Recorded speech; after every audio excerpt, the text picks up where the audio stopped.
तो बच्चों आज हम पढ़ेंगे वैदिक सभ्यता के बारे में। ठीक है, वैदिक सभ्यता की शुरुआत किसने की थी, वो कहाँ से आए थे, वो कौन सी भाषा बोलते थे, ठीक है ना। उसके बाद हम पढ़ेंगे उसके आगे के बारे में। तो देखो वैदिक सभ्यता की जो शुरुआत थी, शुरुआत किसने की थी, आर्यों ने। ठीक है, किसने की थी, आर्यों ने। आर्य क्या थी, ये एक जनजाति थी, ठीक है ना। तो आर्य कहाँ से आए, आर्य कहाँ से आए थे, मध्य एशिया। ठीक है, कहाँ से आए थे, मध्य एशिया से। तो आर्य मध्य एशिया से आए थे। ये शब्द किसने कहे थे, ये शब्द कहे थे मैक्स मूलर ने। किसने कहे थे ये शब्द, मैक्स मूलर। ठीक है, आर्य मध्य एशिया से आए थे, ये शब्द किसने कहे थे, मैक्स मूलर ने। तो देखिए इसके बारे में और भी लेखकों ने कुछ कहा है, जैसे कि एक थे दयानंद सरस्वती।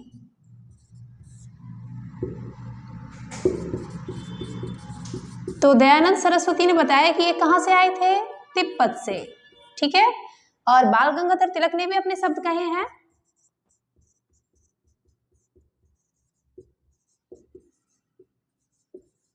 तो बाल गंगाधर तिलक ने बताया है कि ये आर्य कहाँ से आए थे, ये आए थे उत्तरी ध्रुव से। ठीक है, बाल गंगाधर तिलक ने क्या बताया है कि ये कहाँ से आए थे, उत्तरी ध्रुव से। तो देखो हमारे पास तीन लेखक हैं कि मैक्स मूलर ने क्या कहा था, ये कहाँ से आए थे, मध्य एशिया से। और दयानंद सरस्वती ने बताया कि ये कहाँ से आए थे, तिब्बत से। उसी प्रकार बाल गंगाधर तिलक ने कहा है कि वो कहाँ से आए थे, उत्तरी ध्रुव से।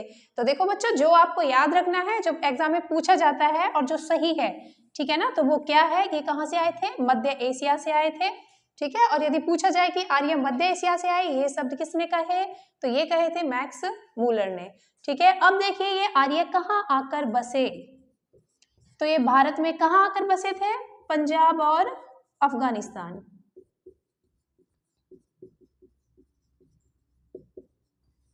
ठीक है, यदि पूछा जाए आर्य कहाँ से आए, मध्य एशिया से आए, ये शब्द किसने कहे, मैक्स मूलर ने कहे। और पूछा जाए कि आर्य भारत में कहाँ आकर बसे थे, तो पंजाब और अफगानिस्तान में। ठीक है, उसके बाद देखिए यदि पूछी जाए कि आर्यों की भाषा, उनकी भाषा कौन सी थी, वो कौन सी भाषा बोलते थे, तो वो बोलते थे संस्कृत भाषा। ठीक है, आर्यों की भाषा कौन सी थी, संस्कृत। ठीक है ना, तो आपको पता चल गया। ठीक है ना, तो आप ये लिख भी सकते हो, स्क्रीनशॉट भी ले सकते हो कि वैदिक सभ्यता की शुरुआत किसने की थी, आर्यों ने की थी। आर्य कहाँ से आए, मध्य एशिया से आए, ये शब्द किसने कहे, मैक्स मूलर ने कहे। ठीक है, तो आर्य कहाँ आकर बसे थे, भारत में पंजाब और अफगानिस्तान में। आर्य कौन सी भाषा बोलते थे, संस्कृत। ठीक है, आगे हम पढ़ेंगे इसका समय।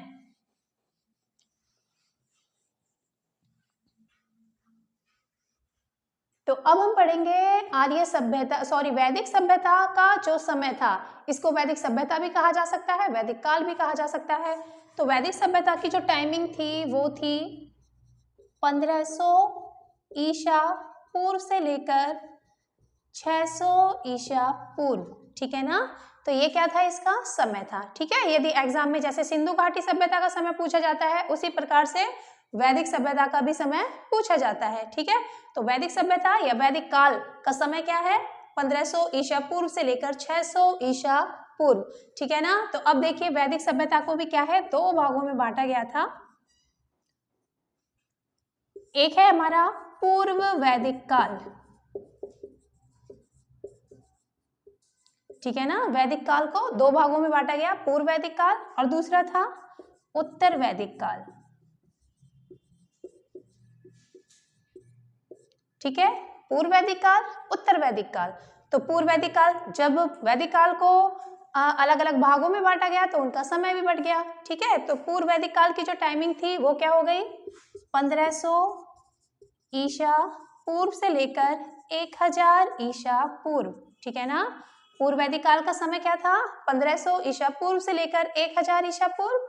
और उत्तर वैदिक काल का समय था 1000 ईसा पूर्व से लेकर 600 ईसा पूर्व। ठीक है जी, तो ये हमारा वैदिक काल या वैदिक सभ्यता का क्या हो गया, समय। ठीक है, उसका समय, उसके भाग और उनका भी समय। ठीक है ना, अब देखिए क्वेश्चन पूछे जाते हैं एग्जाम में कि आर्यों द्वारा निर्मित सभ्यता क्या कहलाई।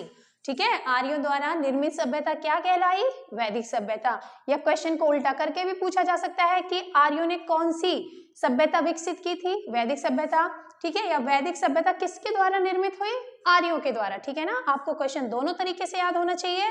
क्वेश्चन का आंसर बना के भी उसे पेपर में दिया जा सकता है, या आंसर को उठाकर भी क्वेश्चन बनाकर उसे पेपर में दिया जा सकता है। ठीक है ना, तो अब देखिए इसका नाम वैदिक सभ्यता क्यों रखा गया? इसका नाम वैदिक काल क्यों रखा गया? क्योंकि जो वेदों की उत्पत्ति हुई थी, ठीक है ना, तो वो कौन से काल में हुई थी? वो वैदिक काल में हुई थी। ठीक है, यदि पेपर में पूछा जाए कि वेदों की उत्पत्ति किस काल में हुई, तो ऑप्शन में आपको वैदिक सभ्यता मिलेगा, सिंधु घाटी सभ्यता मिलेगा, गुप्त काल मिलेगा, ठीक है ना, वर्धन वंश मिलेगा। तो इनमें से याद रखना है आपको, वेदों की उत्पत्ति कौन से काल में हुई थी? वैदिक काल में हुई थी, या वैदिक सभ्यता में हुई थी। ठीक है ना, तो अब देखिए आपके कितने वेद हैं? आपके 4 वेद हैं। ठीक है, तो सबसे पहले देखिए ऋग्वेद।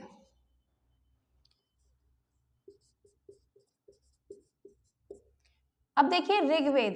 ऋग्वेद माना जाता है सबसे प्राचीन वेद। ठीक है ना, एग्जाम में पूछा भी जा चुका है कि निम्न में से सबसे प्राचीन वेद कौन सा है? तो वो कौन सा है? ऋग्वेद है। ठीक है ना, तो ऋग्वेद की जो उत्पत्ति हुई थी वो कौन से काल में हुई थी? पूर्व वैदिक काल में। ठीक है ना, सभी को पता है हमारे 4 वेद हैं।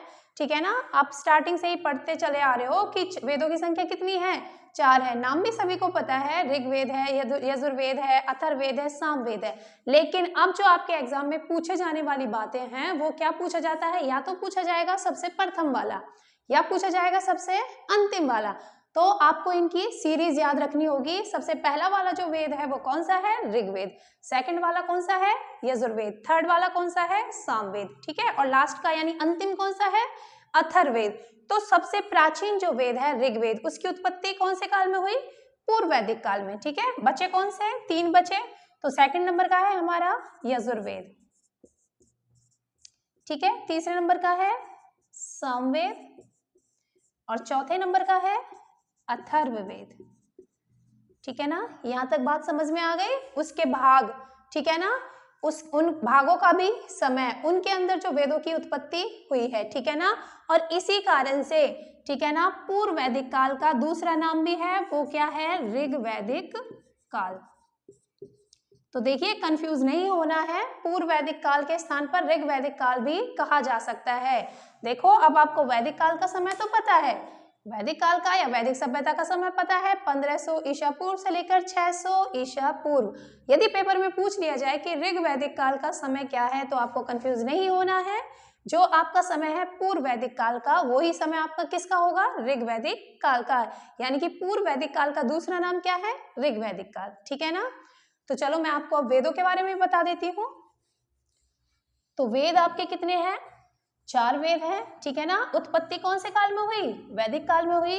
तो अभी मैं आपको चारों वेदों के बारे में बता देती हूँ।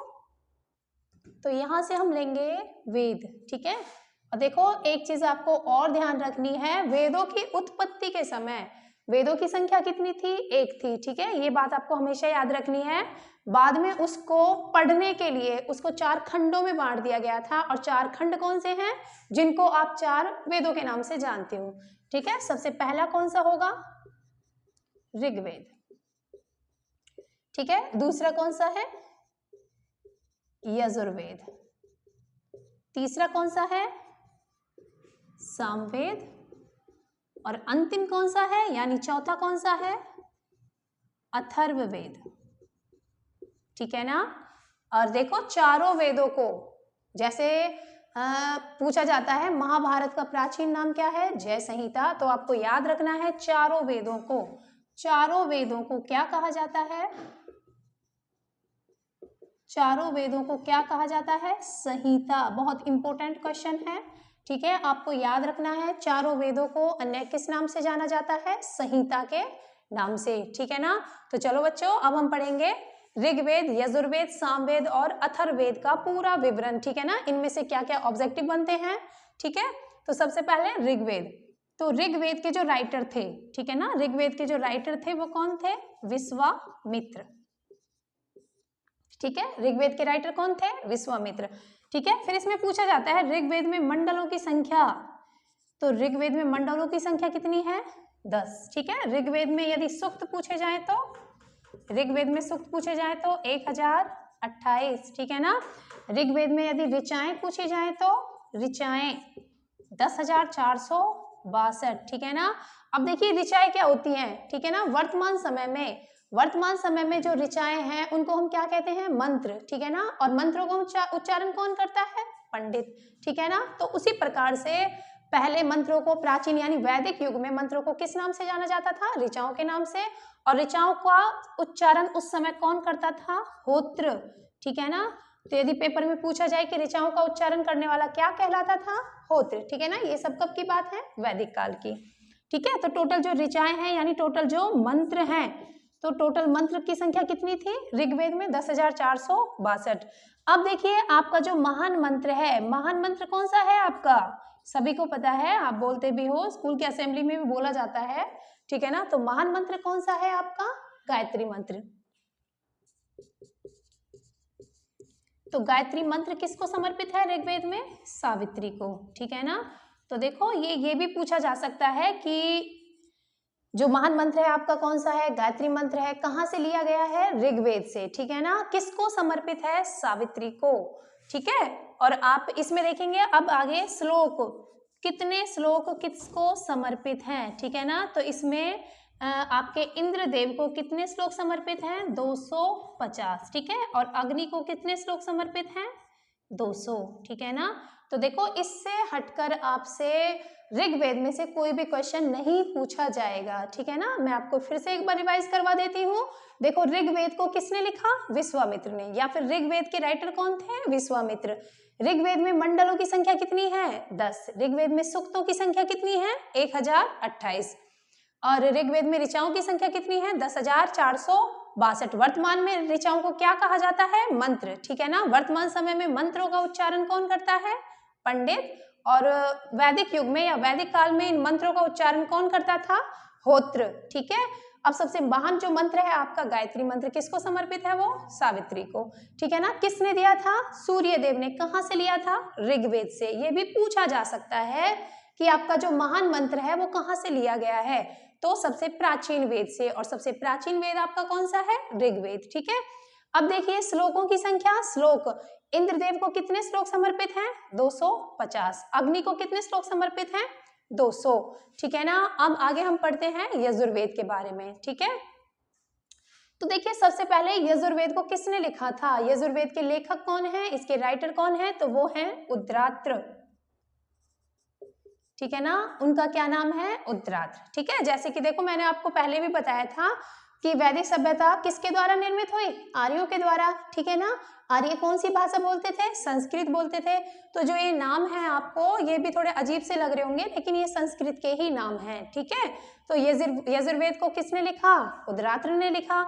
अब देखिए यजुर्वेद में अध्याय की संख्या कितनी है, यजुर्वेद में अध्याय की संख्या है 40। याद रखना अध्याय कितने हैं इसमें, 40, ठीक है। यजुर्वेद में जो मंत्र हैं, मंत्रों की संख्या कितनी है, यानी ऋचाओं की संख्या कितनी है, 200। अब देखिए इसका यजुर्वेद से जो बहुत ही इंपॉर्टेंट क्वेश्चन बनता है और जो अभी एग्जाम में पूछा गया था, ठीक है ना। तो वो क्या पूछा गया था कि चारों वेदों में ऐसा कौन सा वेद है जो गद और पद दोनों में निहित है। निहित का मतलब समझते हो, पाया जाता है, ठीक है। तो कौन सा वेद है वो, यजुर्वेद, ठीक है ना। गद पद, गद पद समझते हो, गद्यांश और पद्यांश, ठीक है। तो गद्य व पद दोनों में निहित, ठीक है ना। तो ये 3 क्वेश्चन बनते हैं बस आपके यजुर्वेद से। और जो सबसे मोस्ट इंपोर्टेंट है वो क्या है, वो यही है, और यही एग्जाम में पूछा गया था आपकी बार कि ऐसा कौन सा वेद है जो गद और पद दोनों में निहित है। तो ऑप्शन में आपको चारों दे रखे थे, ऋग्वेद भी था, यजुर्वेद भी था, सामवेद भी था, अथर्ववेद भी था, ठीक है ना।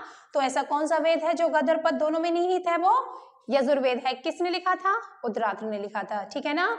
अब आपकी बारी आती है सामवेद की, ठीक है। तो देखिए सामवेद, सामवेद के जो राइटर थे वो कौन थे, अथर्वृ, ठीक है। सामवेद के राइटर कौन थे, अथर्वृ, ठीक है। अब देखिए साम का अर्थ, यदि आपसे पूछा जाएगा साम का अर्थ क्या होता है, तो साम का अर्थ होता है गान, ठीक है, ठीक है ना। और क्वेश्चन क्या पूछा जाता है कि संगीत, संगीत का जनक, संगीत का जनक कौन से वेद को माना जाता है?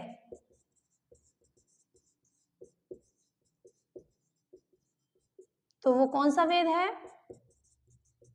कौन सा है वो? सामवेद, ठीक है ना। तो यहाँ तो देखो दो ही वर्ड दे रखे हैं कि साम का अर्थ क्या होता है? संगीत या गान, ठीक है।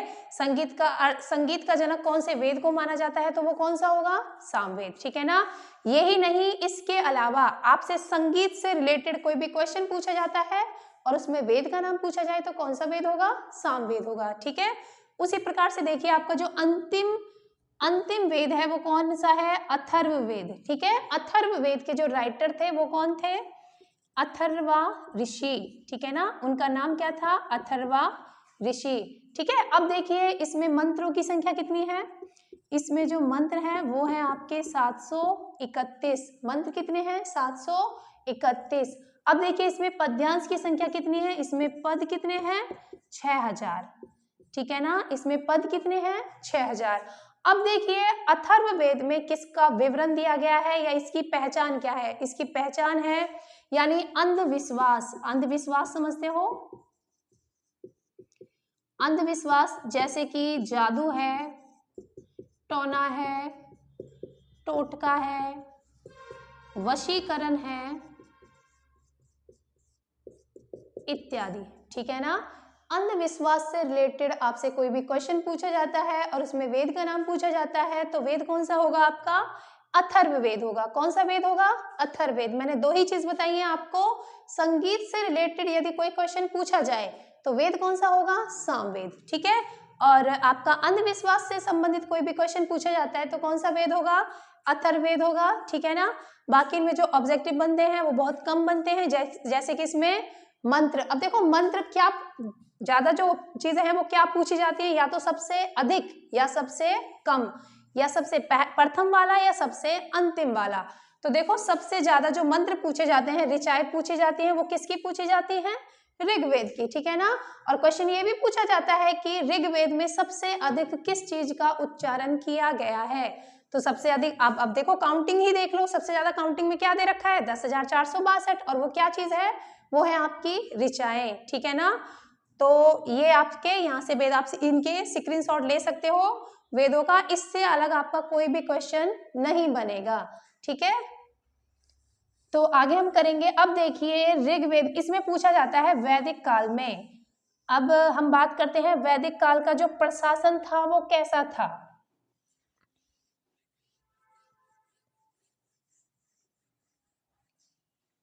ठीक है ना। अब आपको पता चल चुका है कि जो वैदिक काल था उसकी शुरुआत किसने की, वो लोग कहाँ से आए, वो लोग कहाँ कर बसे, कौन सी भाषा बोलते थे, और इस काल में किस चीज की उत्पत्ति हुई थी? तो वेदों की उत्पत्ति हुई थी, ठीक है ना। भूलोगे तो नहीं इस चीज को। अब देखेंगे हम इनका जो प्रशासन था, ठीक है। वैदिक काल में इनका जो प्रशासन था वो कैसा था? सबसे पहले इनको इसके प्रशासन को, वैदिक काल के प्रशासन को 5 भागों में बांटा गया था। वो 5 भाग कौन कौन से थे? वो थे कुल, ग्राम, विश्व, जन और ये 5वां था राष्ट्र, ठीक है ना। अब देखिए मैं आपको बताऊंगी कि एग्जाम में क्वेश्चन कैसे पूछा जा सकता है। देखो इनका प्रशासन आप समझते हो। वर्तमान समय में जो प्रशासन की शुरुआत होती है वो कहाँ से होती है? ग्राम से होती है, ठीक है ना। भाई आबादी इतनी बढ़ चुकी है, परिवार कहाँ तक परिवार गिनेंगे हम, ठीक है। लेकिन वैदिक काल में जो प्रशासन की इकाई थी, मूल इकाई क्या थी? कुल, ठीक है ना। मूल इकाई क्या थी? कुल। कुल से शुरुआत होती थी प्रशासन की, ठीक है। कुल क्या होता है? परिवार होता है। ग्राम सभी को पता है, गांव होता है, ठीक है। विश्व जिला होता है, ठीक है। जन राज्य होता है और ये आपका देश, ठीक है ना। तो ये था इनके प्रशासन का क्रम। तो क्वेश्चन पूछा जा सकता है एग्जाम में कि आर्यों की प्रशासनिक इकाई का सही क्रम क्या है? आपको 4 ऑप्शन मिलेंगे, चारों ऑप्शनों में आपको ये 5 चीज मिलेंगी, लेकिन किसी में राष्ट्र पहले दिया होगा, किसी में ग्राम पहले दिया होगा, किसी में जन पहले दिया होगा। अगर आपको इनके अर्थ याद हैं, जैसे कि चलो कुल का पता है, कुल परिवार होता है, ग्राम गांव होता है, विस्का जिसको पता है कि जिला, ठीक है, ये क्या है, संस्कृत भाषा के शब्द हैं, ठीक है ना। जन किसको कहा जाता है, राज्य को कहा जाता है। तो इनके बाद जो लास्ट में क्या आता है, इन सब से क्या बनता है, हमारा देश बनता है, ठीक है। तो आपको ये प्रशासनिक इकाई भी याद रखनी है, ठीक है। अब देखिए वैदिक काल में जो मैंने अभी आपको बताया था कि ऋग्वेद में मंडलों की संख्या टोटल मैंने कितनी बताई थी आपको, 10 बताई थी। तो उसमें से जो 7वां मंडल है, ठीक है, उसमें किसका वर्णन किया गया है, तो ऋग्वेद के 7वें मंडल में, कौन से मंडल में, 7वें मंडल में किस चीज का वर्णन किया गया है, दशराज्ञ युद्ध, ठीक है जी, किसका वर्णन किया गया है, दशराज्ञ युद्ध का। तो क्वेश्चन पूछा जाएगा कि दशराज्ञ युद्ध का वर्णन कौन से मंडल में किया गया है, 7वें मंडल में। किसका मंडल था ये, ऋग्वेद का, ठीक है। अब देखिए जो ये दशराज्ञ युद्ध था ये किस किस के बीच हुआ था, ये हुआ था जी सुदास और 10 जनों के बीच, ठीक है, किस किस के बीच हुआ, सुदास और 10 जनों के बीच। अब इसमें नदी का नाम पूछा जाता है कि कौन सी नदी के किनारे पर हुआ था, तो ये हुआ था रावी नदी के किनारे पर, याद रहेगा। यहाँ से भी आपके 3 क्वेश्चन बनते हैं, ठीक है ना, कि दशराज्ञ युद्ध, ऋग्वेद, दशराज्ञ युद्ध का वर्णन ऋग्वेद के कौन से मंडल में दिया गया है, 7वें मंडल में। या उल्टा करके पूछा जा सकता है कि ऋग्वेद के 7वें मंडल में किसका वर्णन है, दशराज्ञ युद्ध का, ठीक है ना। किस किस के बीच हुआ, सुदास और 10 जनों के बीच, ठीक है। कौन सी नदी के किनारे पर हुआ, रावी नदी के किनारे। अब देखिए जो एग्जाम में चीज पूछी गई थी उसमें पूछ लिया गया था कि रावी नदी का प्राचीन नाम, रावी नदी का प्राचीन नाम, ठीक है, तो क्या है, परुशनी। ये क्वेश्चन एग्जाम में पूछा जा चुका है कि रावी नदी का प्राचीन नाम क्या है, परुशनी। वैसे मैं अभी आपके मतलब टॉपिक के लास्ट में करवा दूंगी जो ये नदियों के प्राचीन नाम हैं, ठीक है ना। तो रावी नदी का प्राचीन नाम क्या है, परुशनी, ठीक है। अब देखिए उसके बाद हम देखेंगे वैदिक काल में जो ये वैदिक सभ्यता थी वो कैसी सभ्यता थी, ग्रामीण थी, ठीक है। आपको याद रखना है वैदिक सभ्यता कैसी सभ्यता थी, तो ये कैसी सभ्यता थी, ग्रामीण सभ्यता, ठीक है। प्रधानता किसकी है, इसमें किसको प्रधानता दी गई है, वैदिक काल में प्रधानता किसको दी गई है, पिता को, ठीक है ना, किसको दी गई है, पिता को, ठीक है। आपने जो सिंधु घाटी सभ्यता पढ़ी है उसमें किसकी प्रधानता है, माता की, यानी कि नारी की, ठीक है ना। उसमें क्योंकि जो मूर्तियां पाई गई थी वो किसकी थी, स्त्री की थी, ठीक है ना, इसलिए उसको क्या कहा गया है, मातृ सत्तात्मक, ठीक है। और उसी प्रकार से हमारी वैदिक सभ्यता को क्या कहा गया है, इसमें जो प्रधानता है वो किसकी है, पिता की, या पितृ प्रधान भी कहा जाता है वैदिक सभ्यता को, ठीक है ना। वैसे ये कैसी है, ग्रामीण है। आपकी जो सिंधु घाटी सभ्यता है वो कैसी है, नगरीय है।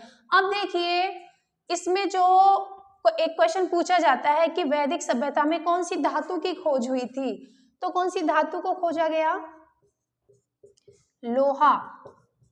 कौन सी धातु को खोजा गया, लोहा। कौन सा समय था वो था 1000 ईसा पूर्व, ठीक है ना।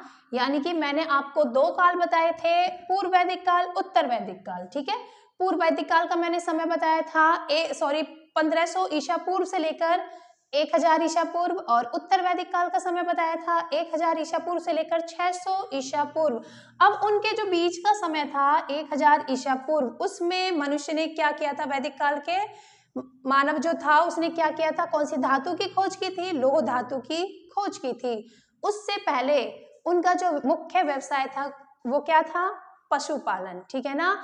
अब 1000 ईसा पूर्व में जब लोह धातु की खोज हो गई तो लोगों ने क्या बनाने शुरू कर दिए, हल बनाने शुरू कर दिए, और हल बनने शुरू हो गए तो फिर कृषि शुरू हो गई, ठीक है। तो यदि वैदिक सभ्यता का मुख्य व्यवसाय पूछा जाए, मुख्य व्यवसाय पूछा जाए तो वो क्या होगा, पशुपालन, ठीक है ना। वैदिक सभ्यता की सबसे पवित्र नदी पूछी जाए, पवित्र नदी पूछी जाए तो वो क्या होगी आपकी, सरस्वती। देखो 3 नदियों का वर्णन किया गया है वैदिक युग में। सबसे पवित्र पूछी जाए तो सरस्वती, ठीक है। सबसे उल्लेखनीय नदी पूछी जाए तो सबसे उल्लेखनीय नदी है वो कौन सी है, सिंधु नदी, ठीक है। और एक ऐसी नदी थी जिसमें हमेशा पानी रहता था, जो कभी सूखती ही नहीं थी, वो कौन सी है आपकी? गंडक नदी। तो ये है आपकी वैदिक युग की नदियां। ठीक है, अब देखिए इसमें वैदिक युग में चतुर्वर्णों का भी उल्लेख किया गया है, उनके बारे में भी एग्जाम में पूछ लिया जाता है। चतुर्वर्ण, ठीक है ना, चतुर्वर्ण कौन कौन से हैं वैदिक युग के चतुर्वर्ण? तो वो है आपके वैश्य, क्षत्रिय, शूद्र। चतुर्वर्ण है आपके ब्राह्मण, ठीक है ना, कौन कौन से हैं? ब्राह्मण। दूसरे नंबर पर आते हैं क्षत्रिय, क्षत्रिय। तीसरे नंबर पर वैश्य और चौथे नंबर पर शूद्र, ठीक है ना। तो यह क्या है आपके वैदिक युग के, वैदिक काल के चतुर्वर्ण, ठीक है ना। कौन कौन से हैं? ब्राह्मण है, क्षत्रिय है, वैश्य है, शूद्र है, ठीक है ना। अब देखिए इनकी उत्पत्ति कहाँ से हुई थी?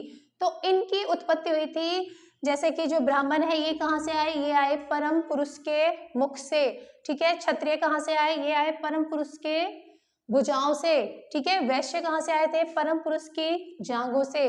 और शूद्र कहाँ से आए थे? ये आए थे परम पुरुष के पैर के तलवों से, ठीक है ना। तो ये क्या है आपके वैदिक युग के चतुर्वर्ण। अब क्वेश्चन पूछा जाता है कि आर्यों, आर्य यानी आर्य कौन थे? जिन्होंने वैदिक युग की शुरुआत की थी, ठीक है। तो आर्यों का प्रिय पशु, आर्यों का प्रिय पशु कौन सा है? घोड़ा, ठीक है। एक क्वेश्चन पूछा जाता है कि आर्यों का प्रिय देवता कौन सा है? तो देवता कौन सा है? इंद्र, ठीक है ना। तो देखो इंद्र, अब आप क्या कहते हो? इंद्र को किसका प्रतीक कहा जाता है? वर्षा का, बारिश का प्रतीक किसको माना जाता है? इंद्र को, ठीक है ना। लेकिन वैदिक युग में यानी वैदिक सभ्यता या वैदिक काल में इंद्र को किसका प्रतीक माना जाता था? युद्ध का, ठीक है ना। तो ये चीज आपको याद रखनी है। अब देखिए एक दो क्वेश्चन मैं आपको ऐसे बता देती हूँ। वैदिक काल में जो आदान प्रदान होता था यानी कि लेन देन चलता था, वो किसका चलता था? पैसों का नहीं चलता था, ठीक है ना। लेन देन करने को क्या कहा जाता था? लेन देन प्रणाली, ठीक है ना, याद रखना। लेन देन प्रणाली को वैदिक युग में क्या कहा जाता था? वस्तु विनिमय, ठीक है। क्या कहा जाता था? वस्तु विनिमय, ठीक है ना, वस्तु विनिमय। तो ये लेन देन किसका होता था? ये होता था गायों का। देखो अब हम किसी से कोई चीज हमें चाहिए तो हम क्या करते हैं? उसको पैसा देते हैं, ठीक है ना, ये चीज आप भी जानते हो। पैसा देते हैं, उससे अपनी यूज की चीज ले लेते हैं, ठीक है। लेकिन ऐसा नहीं था, वैदिक युग में पैसे को कोई जानता भी नहीं था, ठीक है ना। वो आदान प्रदान करते थे, वो किसका करते थे? वो गायों का करते थे, कि जैसे मैंने अपनी गाय आपको दे दी है, ठीक है, और आपसे जो चीज मुझे चाहिए वो चीज ले ली है, तो गायों का आदान प्रदान चलता था, ठीक है। उस प्रणाली को क्या कहा जाता था? वस्तु विनिमय, ठीक है ना। और जैसे कि अभी आप समझते हो जो टैक्स, जो कर वसूलते हैं, तो वर्तमान समय में कर वसूलने वाले को क्या कहा जाता है? इनकम टैक्स वाले कहा जाता है। लेकिन कर वसूलने वाले को वैदिक युग में क्या कहा जाता था? इनको कहा जाता था बलि, ठीक है ना। कर वसूलने वाले को क्या कहा जाता था? बलि, ठीक है। वर्तमान समय में हम व्यापारी को क्या, सॉरी, व्यापार जो करते हैं उनको क्या कहते हैं? भाई एक स्थान से दूसरे स्थान पर व्यापार करने के लिए क्या जाते हैं, उनको क्या कहते हैं? व्यापारी। लेकिन वर्तमान समय में इस व्यापारी को क्या नाम दिया गया था? पनी, ठीक है ना। तो ये था आपका वैदिक काल। चलो मैं अभी आपको बता रही थी कि कुछ जो नदियों के नाम पूछे जाते हैं वो भी मैं आपको करवा देती हूँ, ठीक है ना, कि कौन सी नदी का प्राचीन नाम क्या है या वर्तमान नाम क्या है। तो आप हेडिंग डाल सकते हो नदियों के प्राचीन नाम, ठीक है, नदियों के प्राचीन नाम।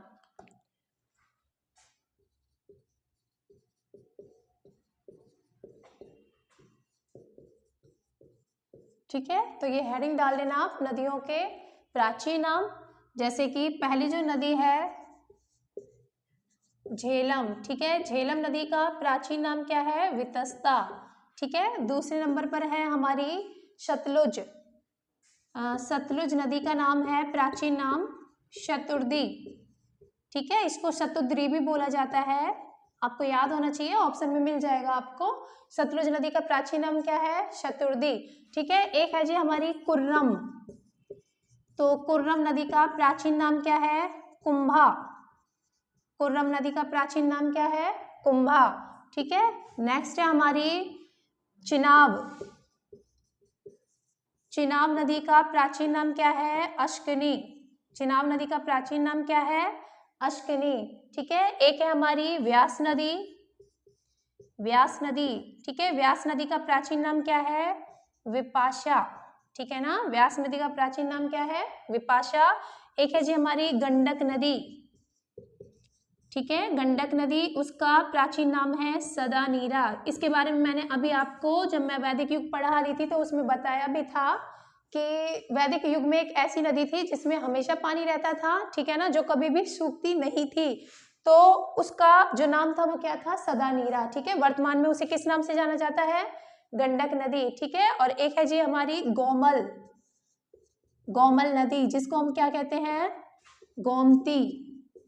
तो गोमती इसका प्राचीन नाम है, लेकिन वर्तमान में इसको बहुत ही कम लोग ऐसे हैं जो गोमल के नाम से जानते हैं। अभी भी उसको क्या है? हम प्राचीन नाम से ही जानते हैं। वो कौन सी नदी है? गोमती। गोमल का प्राचीन नाम पूछा जाए तो गोमती। ठीक है ना, और देखो आपको ये ऐसे भी याद रखने हैं, जैसे वितस्ता का वर्तमान का पूछ लिया जाए तो ये क्या है? हमारे वर्तमान नाम है, और ये क्या है? हमारे प्राचीन नाम है।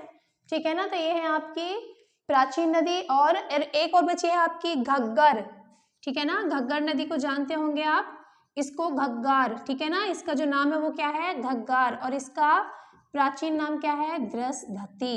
ठीक है ना, तो ये ज्यादा नदी नहीं है आपकी, 8 नदियां हैं। ठीक है, रावी नदी में आपको करा ही चुकी हूँ, यहाँ करना चाहते हो तो यहाँ भी कर लेना, एग्जाम में पूछा जा चुका है। रावी नदी का प्राचीन नाम क्या है? परुशनी। ठीक है ना, तो ये है आपकी नदियां। अब आपका वैदिक काल भी कंप्लीट है और इनमें नदियों के प्राचीन नाम है वो भी कंप्लीट है।